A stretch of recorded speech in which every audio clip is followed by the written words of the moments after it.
I don't know. I don't know And either. you went to the pre-scheduled one. I did. All right, so then I'm guessing we're live. Maybe you want to go check on YouTube. I'm going We to. are live. People are watching this. Okay. Thursday Night Live, maybe. Who Thursday knows? night. I do a pratfall right now, but I'm not far enough away from the camera.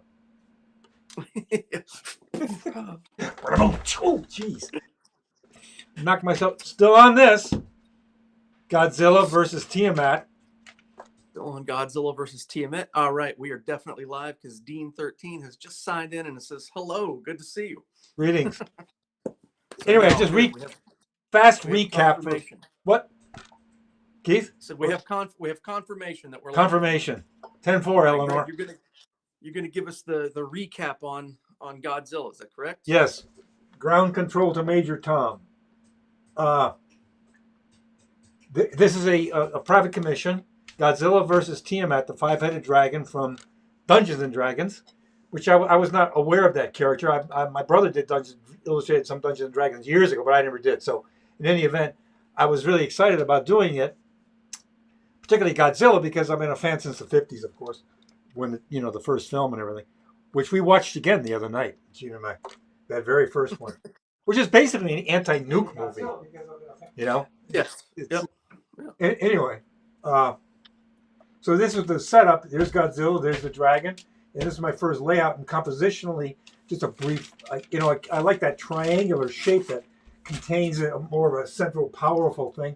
So you get a triangle and you get a circular shape with the wings and the flow of the arc. So in any event, that's the rough here. I peel it back, and here's the painting so far. So the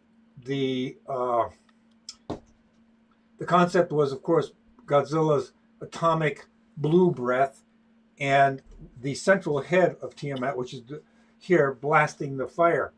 But last week, the gentleman I'm doing the commission for sent Gene an email while we were discussing this, Mm-hmm. and the way I had the necks structured was this way last week, where the necks meet the body here. I had what was the issue? What was the issue? The issue was that the head that I had here was not the right head.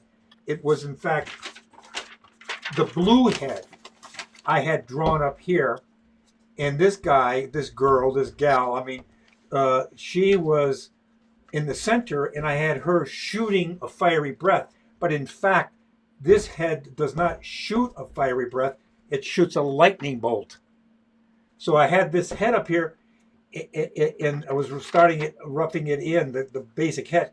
And when Gene came over and told me at the end of the show, I had a panic attack. I said, "Oh my God, that's impossible. I can't make this I can't repaint this as a lightning bolt. It changes the entire lighting setup that I had in mind. Yeah. It would be totally redundant because it would just be those same colors as Godzilla's atomic breath. So you'd get the blue light and the blue light. And I absolutely insisted I had to have the firelight. So I said, oh my God, I got to start the whole damn picture all over again. Blah, blah, blah, blah, blah. I was freaking out internally. And then I think kind of like simultaneously, the gentleman, and we did, I think, if I remember right, my panic, just change the neck positions. So all you do, here was the original neck position. This is the way I had it drawn before. This head, this head, this head.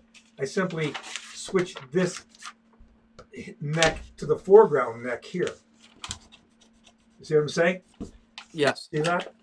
I simply made it come here and here. So you didn't have to redo anything. Only just area right here. So this one's behind it now, and this one's in front of it. Which I'm still working on structurally, how to handle, get this all looking good. Yeah.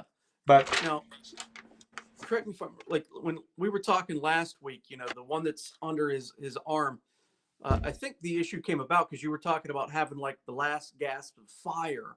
Right, and that's incorrect. And then he pointed out that it's different colored. Different color. This is a freezing breath. So it's like ice, sort of like icy. This blue guy is the lightning bolt. The main central head is a fiery blast. The green one is a yellow green fluid, poisonous stuff. And then the black guy over here is a cloud, dark cloud, like gas or something. So they each have a different, shtick. So here, I don't, there's no fiery blast. I've been futzing around with, and Jane was coming up with the idea of like a blast, like if you, and she got some great reference from me, where you go out and you see people in sub-zero weather shooting a gun of hot water, and you see it all vaporize, and it looks really cool. Okay. Yep. Maybe something like that. I don't know yet. It may be too much here. I don't know, but that's a concept, that I might do there. The lightning bolt I'm not doing. I'm just doing as though he's ready to do it with his mouth glowing white, because that would be redundant here. I'd have to do a lightning bolt across the bottom here, which would totally screw up all this lighting. Yep. The green, I chose not to do that. I would just want the long tongue. Maybe I have some green stuff flying off of it. I don't know. We'll see. I'm not there yet.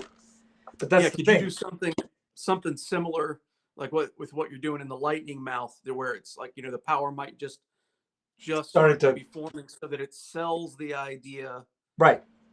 That's the green. Yep, exactly. So I'll get there. When I get there, I'll decide that after I get everything all in here. But those are, you do your layout, is all set up already. I don't change that. That's permanent. Little stuff will shift, tiny stuff, but then you make those kinds of decisions. I do anyway. I am in this picture anyway, as I go. Here was the main two light sources, and the light from behind inside. All the fire in the distance, and off to the sides, off camera, there's light, so you get all the fiery edge light on everything. Makes it stand out. So this is, the concept is light against dark and dark against light. Here, light against dark and dark against light down by the bottom. As you see the more silhouetted figure at the bottom. And that's all kind of in my head. And I think any of us, right, when we're starting to conceive a picture, you see it through a glass darkly, sort of in your mind, you know what you're heading towards, roughly. In a sense, you're kind of like looking at the future. You're hoping that this will be the future. I liken it to, it's you have an image there, but it's almost still in a dream-like quality. Yeah. Where parts of it are in focus, but yet it's an overall hazy. Sort of like a Fellini movie. Yeah. Yeah. I love Fellini. Yeah, where there's that. Yeah, it's like that, and then you start to make it clearer. It's about bringing clarity, right? I mean, you get your paper and your pencil or whatever you work on. If you work on a computer, and then it starts to get clearer. And each step is like, people say, well, once you get to this phase, you've got it. I pretty much got it figured out. Isn't that kind of like tiring at that point? Well, not really, because you're still gaining clarity all the way to the final end of the painting. Yeah. It's making it. Now with this image, and you were able to come up with a pretty clever but a pretty straightforward resolution to solve your problem, right? Like, oh, okay, I switch the next. Yeah. And the issue's solved. Have you, I'm assuming you have, but have you come up against something like that in your career, of where you were given information pretty far down the line, or that you missed information and then were reminded of this information like this, Yeah. I can't remember. Truthfully, I can't answer that. Maybe you could remember. Okay. I'm sure. I just don't remember. I think not since working with Gene. Let's put it that way. Since not for the last 40 years, because Gene is the one that gains all the clarity up front. I don't even talk to the client, whether it be personal or company or a publisher. Gene does all that, and that's great for clarity, because she knows exactly. Very detailed. Yeah, she knows my work. She knows me. She knows the business. She's great with communication with people. it's all about getting clarity up front so that everything is all set, so that there's no Yep. surprises as you get into it. And she has structured many contracts in the past for me that if there are changes, that there whatever. I remember what the hell was it? There was some the Islands of Adventure in the game, in Florida. We were At Universal, right? Universal doing a bunch of posters initially for them before the rides were even finished, and they kept adding and changing all the way along. And Gene's contract read that they would each change or increase would be yay much more money, because that's the way that worked. And that's kind of like the way she does every contract.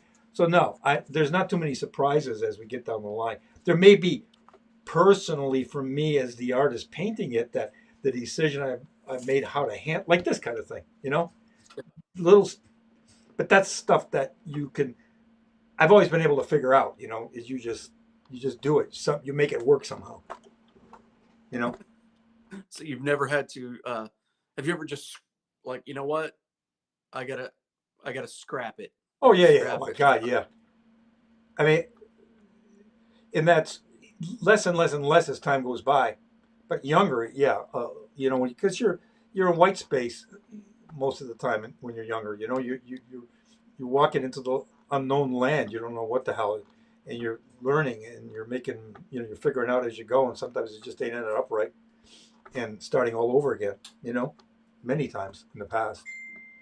Yeah. I just had to scrap an image over the weekend that I had been working on, off and on for a couple weeks, not a lot of solid block time, but just picking it up and tinkering on it. And in the initial stages, everything looked pretty good in the drawing. I had the figure was from kind of the waist up foreground projected image, right, with a relatively low horizon line Yep. at a tilt. So you're looking up more or less. Yep. Kind Yeah. of low camera angle. But what I ended up hating is that all of my background stuff, because then it became so low in the picture plane, ended up crashing forward. Oh, right? I see. Okay. And I had no means of pushing it back other than color value, but still visually everything just seemed right there. And so I made the distinction to just, I'm going to scrap it, rework that horizon and background so I could push it back. Yeah. And then have another go at it. Don't you hate that when that happens? I do. I do. I think it was for the best though. In this particular image, I was testing out different watercolor papers, and stretching the watercolor paper, and the piece I had ended up really being junk. Yeah. It was just a really bad piece of paper, and I was fighting with it. If I put too much water on it, the surface of the paper would start coming up a bit. Oh yeah. Well, and then I found myself. Then I was like, okay, well, I'll just put this and this and that. And I was fighting with. I'm like, you know what? Too many hassles. That means stop and move on. Yeah. Yeah. Hassles are not good. Hassles are not good. All right, we got more people finally, coming in and saying hello. Hello, Adrian. Hello, Tom, Steve, Bun, Dean. Hey, everyone. So, yeah, that's exactly right. Dean just said sometimes you have to kill your darlings. It's rough. Very true. The thing is, like, there's always that obsession to keep at it. I'm going to get the goddamn thing right.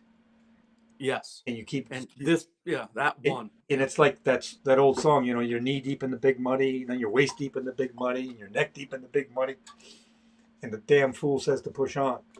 I think Woody Guthrie. Yes.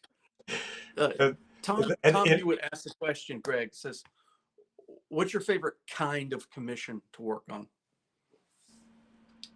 One that allows me the most freedom. Very good. Yeah. And that's pretty much it right there. Yeah. The one that allows you to have the most freedom. Yeah. Good answer. let's be honest about it. I do like subjects like this. I mean, they're. I, I've always been a fan of science fiction, fantasy, and all that stuff. And you get the opportunity to do that with a great character like this, and fool around with color and light. It's fun. Even though, like I said, one of the things I just did recently was a portrait of a house. That was challenging, and I enjoyed it actually. I really got into it. You know, and that was one too. I think we discussed that months ago though already, where I made a big blunder. I finally got to the shadow color of the house, and it's like, oh my god, and nothing was Yeah. working. Gene came in Yeah. and solved that one for me. It's amazing that sometimes it's that singular puzzle piece. Yeah, and it's something so obvious in your mind. You think, well, I've done this a million times. What the hell?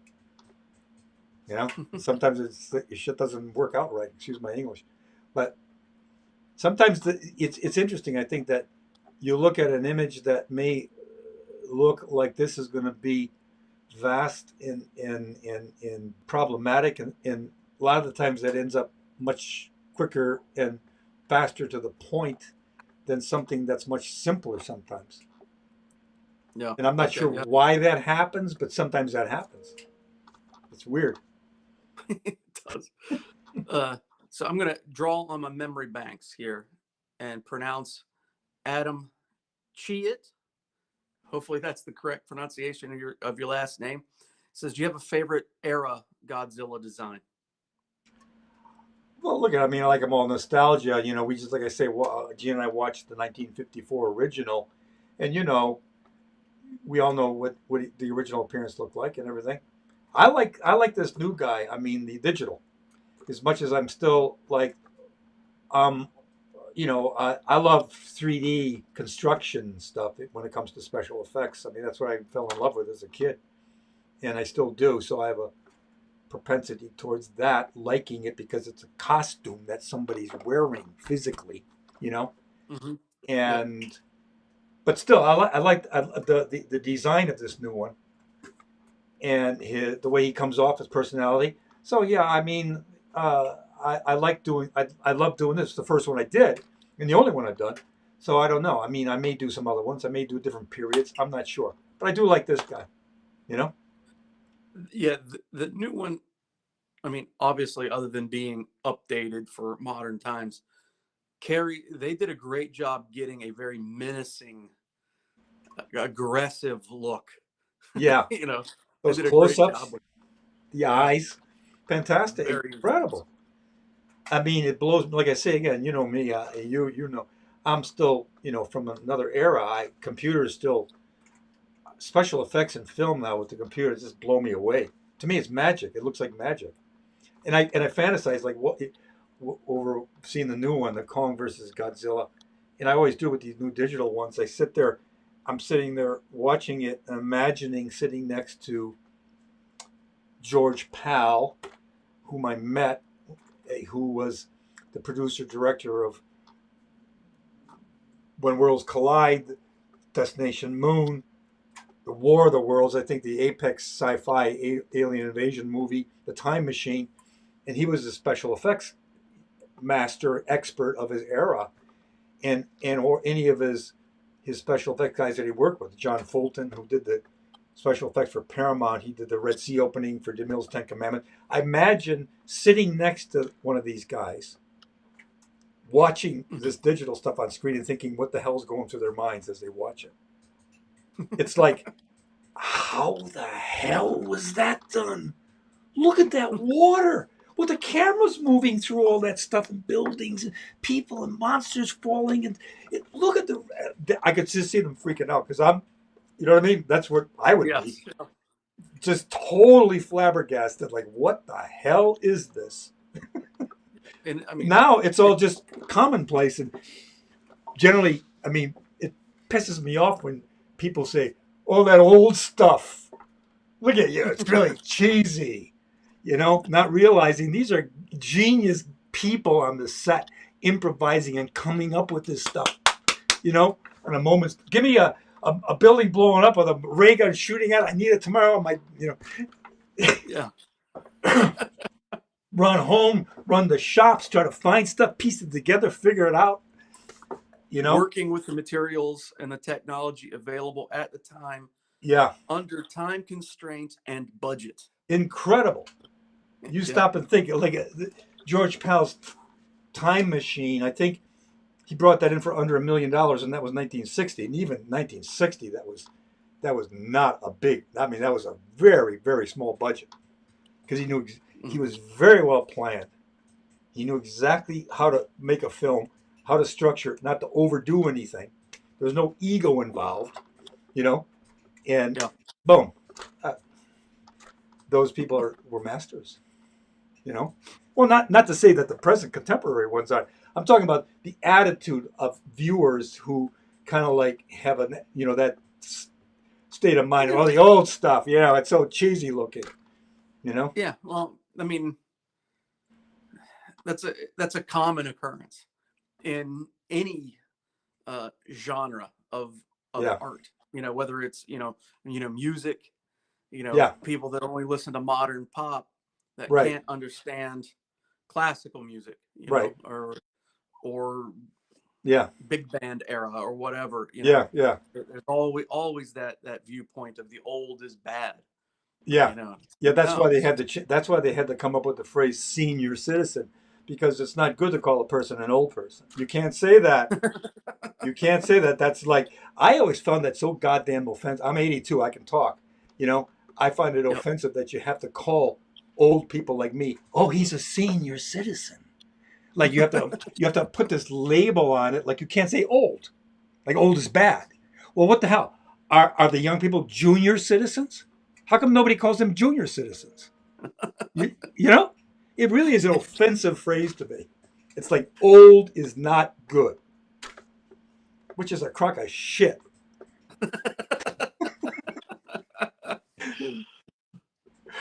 Okay. We got a question here. Greg, can you suggest the brand or type of colored lights for those of us that may want to use or shoot our own photo reference? What the hell? I just went to where we go, Gene. We went to Home Depot, I think, and they have these colored lights. They're what kind of lights were they? Do you remember? They were the colored floodlights. They got the primary colors and secondary colors. That's what I got. Simple as that. Yeah. And I Now, lit up the Godzilla, stuff with those colored lights. You know, yeah, red light, purple light, yellow light. but correct me if I'm wrong on this, Greg. Typically, when you're shooting photo reference, you don't use colored lights, No, I don't. correct? You just use a regular white light, Yeah, yeah, and then you do the colors in your mind, right? yeah, totally. Photo floods generally, or if it's outside, I'm you're shooting in daylight, whatever that happens to be. But or this, I just wanted to try out the colored lights that I had on this, on this guy. Gene bought Yeah, this for me, and I just wanted to see what would happen. I had the lights, so I wanted to use them. Normally, no, I don't. I don't rely on the color of the photographs that I take or that I find. It's like that gets all altered for whatever the picture is that I'm painting. got you. Yeah, well, because it's got to go through the digital process, then the printing process, and however the paper absorbs the ink Right. and all of that. But now that you've used the colored lights in this Godzilla for the reference, do you think it's going to be something that you stick with and do again, or Yeah, I might. eh? Yeah, no, I might. I might. So certain things happen where the colors blend. Mainly it's for me to see what, not so much the the the color of the singular light, but where they blend, where they Yeah, become a mix of color, and what happens there. You know, generally yeah, you can figure it out logically. Just applying logic, you know how to move from one color to the next in terms of blends. But sometimes stuff happens like that. You know, well, come on, nature does it a lot better than you can do it in your mind. At least I can. So to see it a lot of times, yeah, you might get ideas there, or something might happen that you would not have thought of. yes, yeah. Either way, doesn't matter. Alexander Davenport says that this might be the most dynamic Hildebrandt that he's seen. Really? Well, that's a good. I like that. I like to hear that about the latest picture that I'm working on. Yeah. Thank you. You never wanted to look at it and say, oh man, he's lost it, man. That's like Yeah, remember the stuff he used to do? No, you don't want to hear that. But that's the beauty, I mean, like of us graphic artists, right? hmm Think, you don't age doesn't mean anything as long as you're functioning. Yes. Like As long as the brain is still there and the motor skills yeah, have it's not yet like, failed you. I mean, and hopefully you learn more and you get better. Hopefully, you know. Hopefully. It's a matter of constant exploration. That's what the thrill of it all is to me. You're constantly Well, exploring. yeah, I mean, and there's also a willingness there to keep exploring, to keep moving, to stay current, Yeah, to we'll stay current and hopefully. I mean, there's always this kind of like fine line thing of like not repeating yourself, but yet maintaining what you've learned and at the same time. You know what I'm saying? You're operating out of a yeah, bag full of stuff that you've gathered all your life, and you keep going to it because that's experience, and yes, that yeah, how that's going to work out. But yet at the same time, you've got to break out of it, hopefully, to keep growing and moving. yeah, to prevent stagnation. Yeah, Yeah, that ability to be able to constantly jump into the white space, so to speak, for the unknown. yep. So we've got another question here. Do you find yourself enjoying working with one color to explore its potential, or just because you like it? Do Um, you get the question? no, Tom, if you can you explain uh, a little bit more of what you mean, because when I read that, I get that he's only using one color, and obviously Greg uses a lot of, really tries to get the whole color wheel Yeah, in there in some fashion, yeah, unless you're purposefully limiting your right. palette. So if uh, Yeah, like talking that way, just jumping. That's what this thing has. It's basically almost the entire spectrum is in this picture. you know, the one color I would say that um, has been a staple of your work for quite some time um, is the dioxazine purple.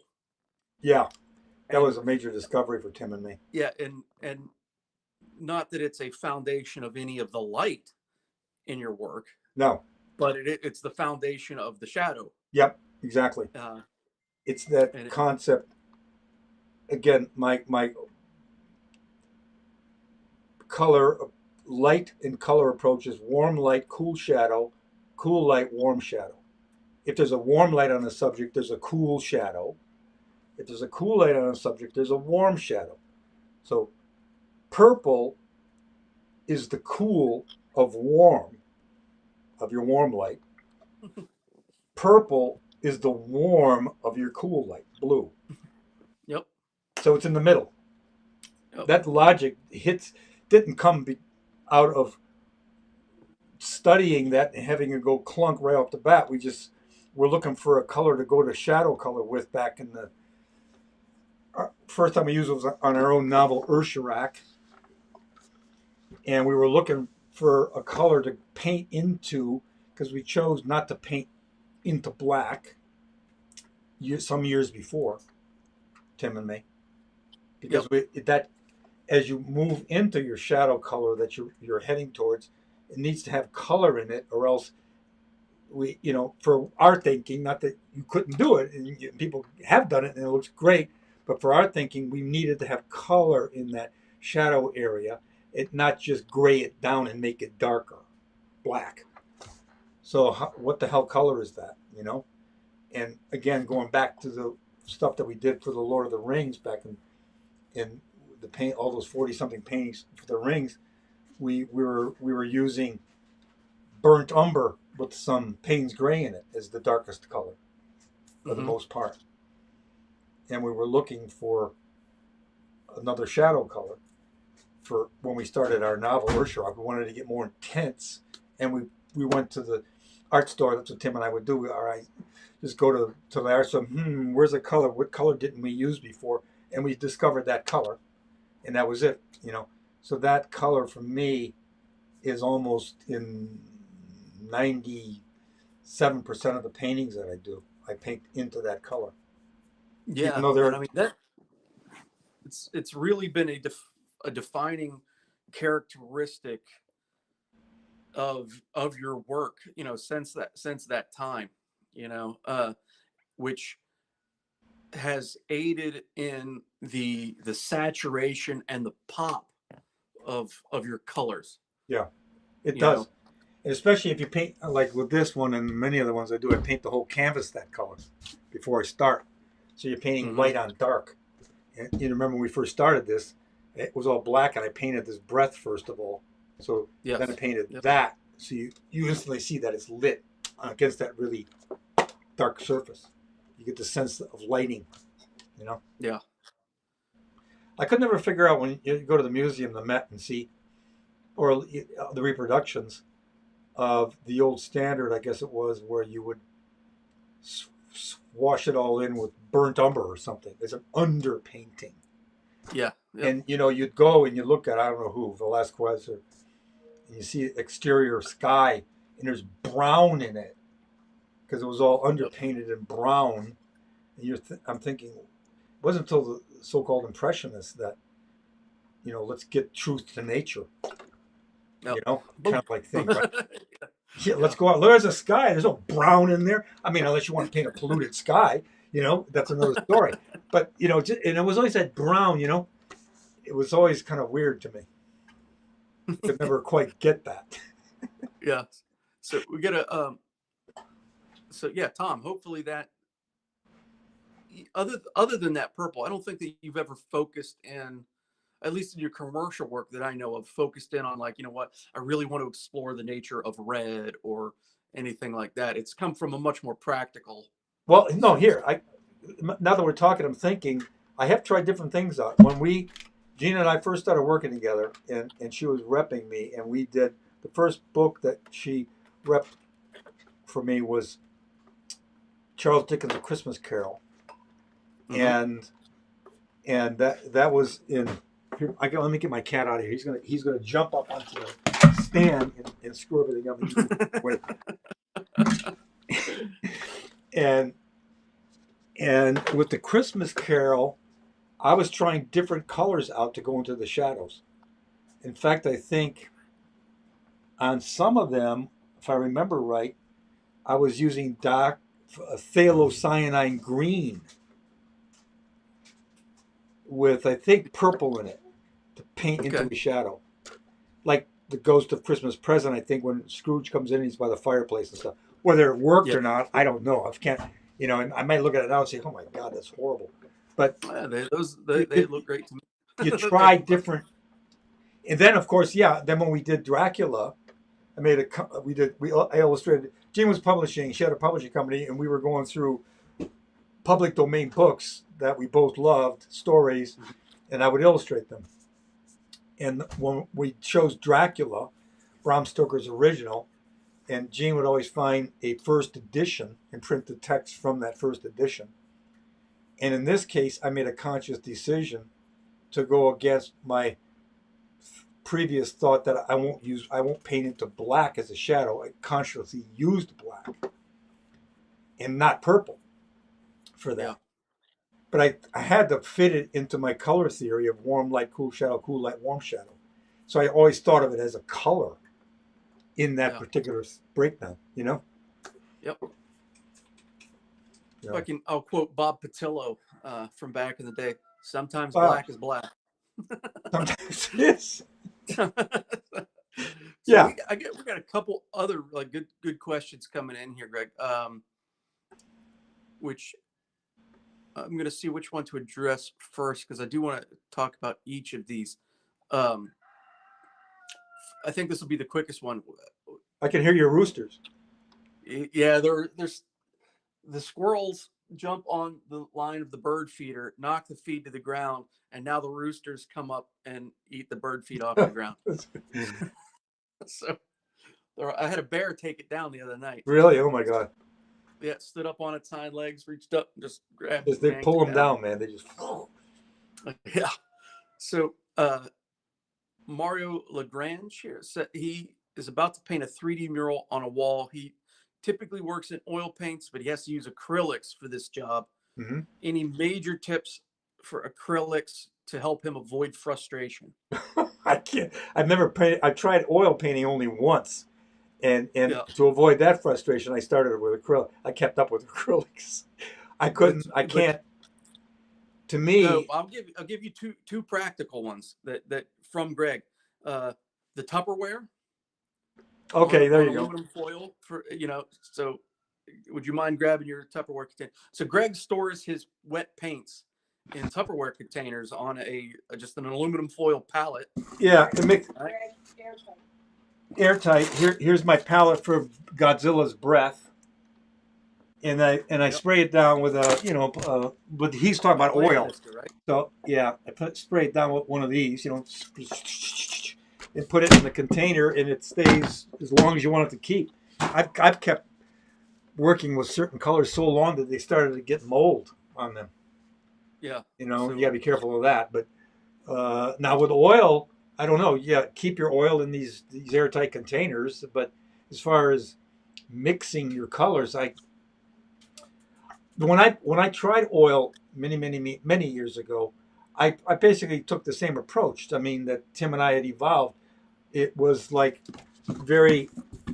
Uh, it was not a loose, globbed up palette. It was very clearly defined piles of paint from the highlight to the shadows, like that. mhm. This is the Godzilla breath from the white over here on this side all the way to the darkest, and we'd keep the pile clear, each pile of paint clear from each other, not mixing them all together and getting up with some non-understandable thing.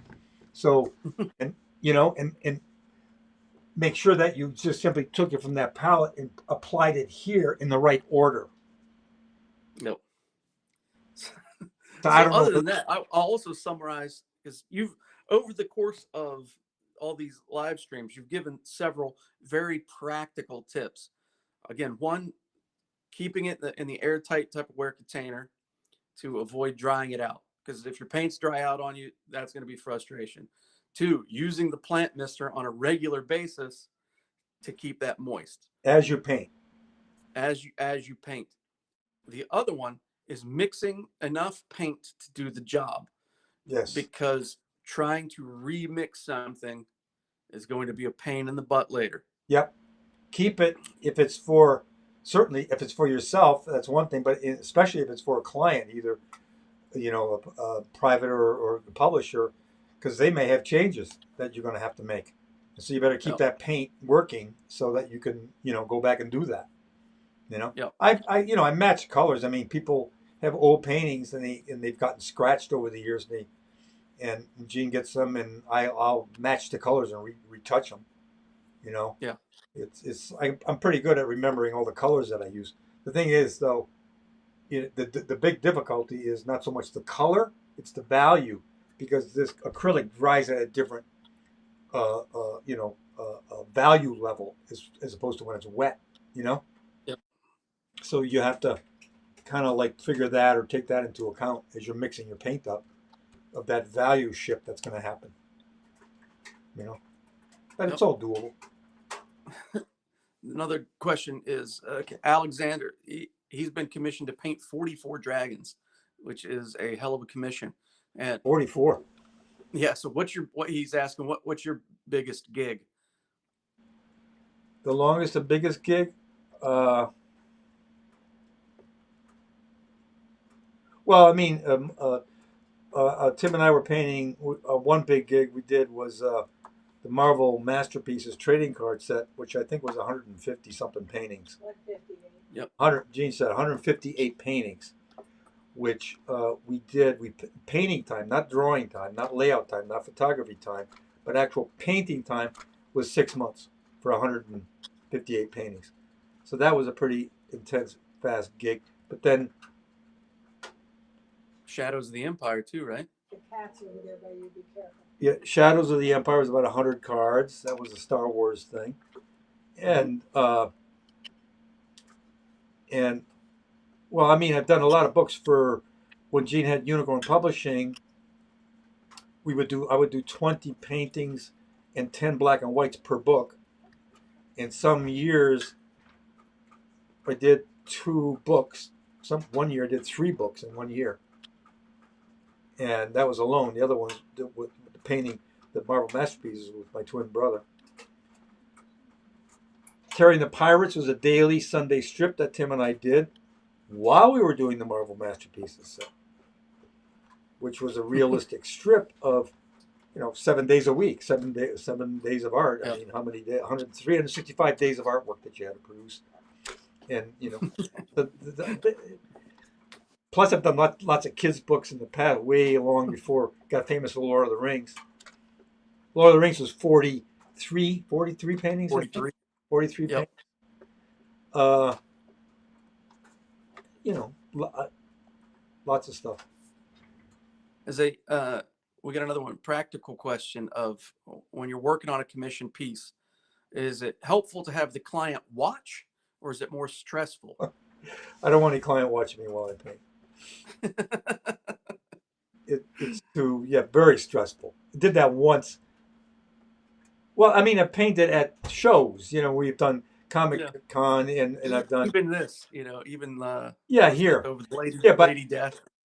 Yeah, Lady Death, and I started this one on camera, and I think I said this is a little more anxiety provoking because if I've got a painting underway already like this, it's all established. I know it's pretty much on its way. I'm not having to run into too much stuff. I've got it pretty much all figured out. Now I'm just finishing it. That's no sweat. But it's an interesting thing. I mean, we used to do the Barrett Jackson auto auction show. There were several artists. You take a booth at that show because they had like these vendor booths, and there I'd be painting, and there's this giant crowds of people coming by, and you'd end up with 20, 30 people circled around you. And I've done it at comic shows too, either not San Diego but New York Comic Con. And there's a weird thing that you can arrive at. You think you can't do it, sort of, because it is private. But you can go click. There's some switch you find in your head to turn it all off and completely be here, which is what you do anyway, right? When you're working. Yeah. You're 100%, 1,000% here. And you can do that. As long as no one says your name. or that's a piece of crap. It's like, it can be done, but I prefer not doing it that way. Let's put it that way. Prefer me and it sitting here with music on. For the most part, music, not all the time. Yeah. So, man, we're getting a lot of people commenting. Thank you all very, very much. We appreciate it. You said, someone's mentioning that you painted the Obamas when they were elected president. Yep. Do you have any plans to maybe do the Bidens or any kind of coronavirus memorial or anything like that? No, I'm not going to paint any presidents right now. I mean, you can't. I forgot. We tried. You can't submit one. I don't think it's not. It doesn't work that way. They choose. It's like, and I get that. Presidents can't accept gifts. Presidents can't accept gifts. That's what Gene just told me. They go into the National Archives, which is kind of like the last scene in Lost of the Raiders. They go into the National Archive. Gene says that's like the last scene in the Raiders of the Lost Ark. It gets lost. So no, but as far as the coronavirus, possibly, yeah. I don't know. Yeah. I've done a lot of stuff. Coronavirus? What? What are you doing with that? somebody's asking if we're going to do any what? What was the question exactly, Keith? James You asking. know, any maybe a portrait of Biden or anything that is a memorial to A the memorial coronavirus. to what the COVID pandemic. You mean the people who died And or memorial? people who died, I would assume, right? Yeah, I guess. Yeah, Yeah, I don't know. just It's like, something to commemorate. yeah, we did stuff for 9/11 and, and fundraising for widows and orphans of all the, the first, Yep. you know, and stuff like that. But I don't know. I haven't thought about it right now, truthfully. Yep. It's fine. Oh, we got a new person commenting named Some Person. That's great. They want, what does your passion for art feel like? Feel like? I don't know. Yep. I don't know. I've never not had it, so I don't know what it feels like not to be that way. You get me? It's an obsession or the interest that you have that keeps you alive, and it's hard to tell. I don't know. It's like, I guess for you, everybody, look at it. It makes me feel good. What the hell can I say? It's not a drag. It's like I'm doing what I love to do. It's fantastic. It's like I can't imagine that I want to do anything else. You know. And Yeah. so it's a great thing, and it feels great. That's what it feels like. It feels great. Yeah. It's a healthy obsession. Right? Yeah, obsession. I mean, I call it OCB, not OCD. It's obsessive compulsive behavior. Unless you're that way, I don't know if you get anywhere, right? Yeah. You have to be obsessed and compelled. Yes. And I think Yeah. that's something that you're born with. I think if you have that, I don't think you can teach that, right? I don't think I can't remember not being that way. There's this obsession to figure it out, to get at whatever it is you're pursuing. Yeah. And there's a driving need, want that compels me to keep at that, because there's this sense that you never get it right, whatever it is. Yes. That it's that carrot that's dangling. I used to get really freaked out about that stuff because most things were dissatisfying to me once I'd finished them. Then finally you get, well, that's part of the process.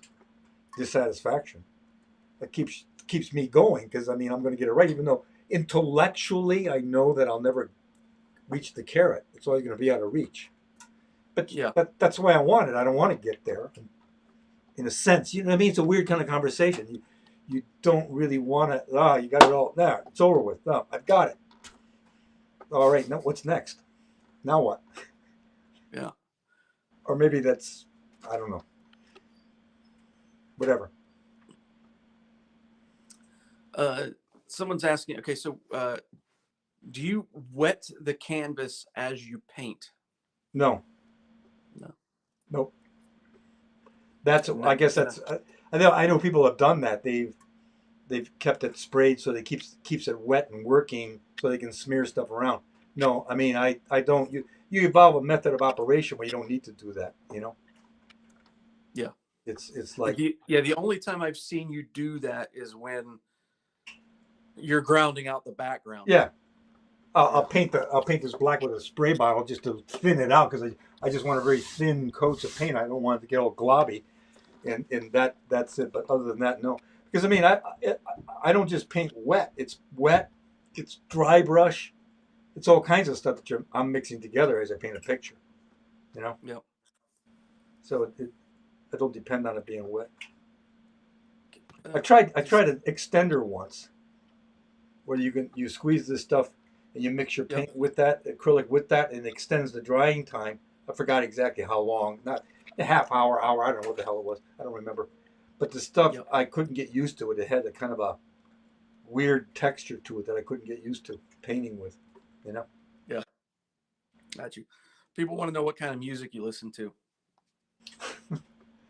I earlier today, when I started this, when I came down here, I put on Franz Liszt's Dante Symphony. Abandon hope, all ye who enter here. The Inferno, I love So I mean, I did. That's what I played this morning. And I'll play classical music. I'll play primarily. I put on a classic rock station, Pandora. Hit the button, Yeah. and I'll get a mixed bag of Deep Purple, Inagata Devita, or Yeah. Epitaph, King Beatles or Crimson. I whatever. don't, whatever. Yep.